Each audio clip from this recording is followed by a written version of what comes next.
ما لاحظتوش اخوتي من الكورونا لهنايا الوقت تبدلات، ما بقيناش كنحسوا بهذيك البنه ديال الحياه.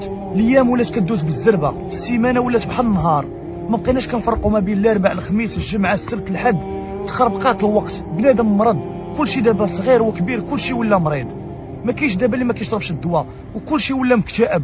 بنادم كبير ولا فيه اكتئاب، بنادم صغير ولا مريض بالاكتئاب، ولا بنادم معصب، بنادم ولا مريض بالاعصاب. الديسير اللي ولا الثمن ديالو غالي، ما بقاش البنه ديالو، ما بقاش هذيك البنه ديال التفاح ديال البنان، هذيك النكهه، هذيك البنه الحلاوه ديال البنان اللي كانت ديال شحال هادي ما بقاتش.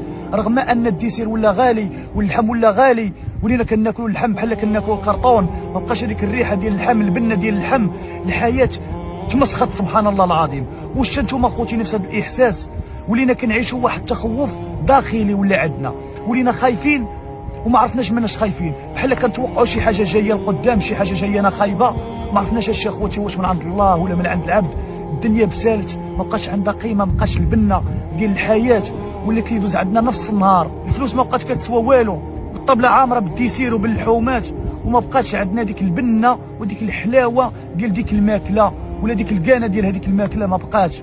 ما بقيناش كنحسوا بهذيك الحلاوه ديال الاعياد، ما بقيناش كنحسوا بهذيك الحلاوه ديال المناسبات، ما بقاتش هذيك الفرحه في المنازل، ما بقاش هذاك التجمع العائلي، ما بقاش في الدار، ولا كل سد عليه في بيته، الداري سادين عليهم في بيوتهم، الوالدين سادين عليهم في بيوتهم، شي ما كيهضر مع شي، كل شي شاد التليفون ديالو كيخربق العالم، وكل كيعيش واحد الحلم كيعيش واحد الاخر. واش اخوتي نفس هذا الاحساس كتعيشوا حتى نتوما اللي كنحس بيه انا؟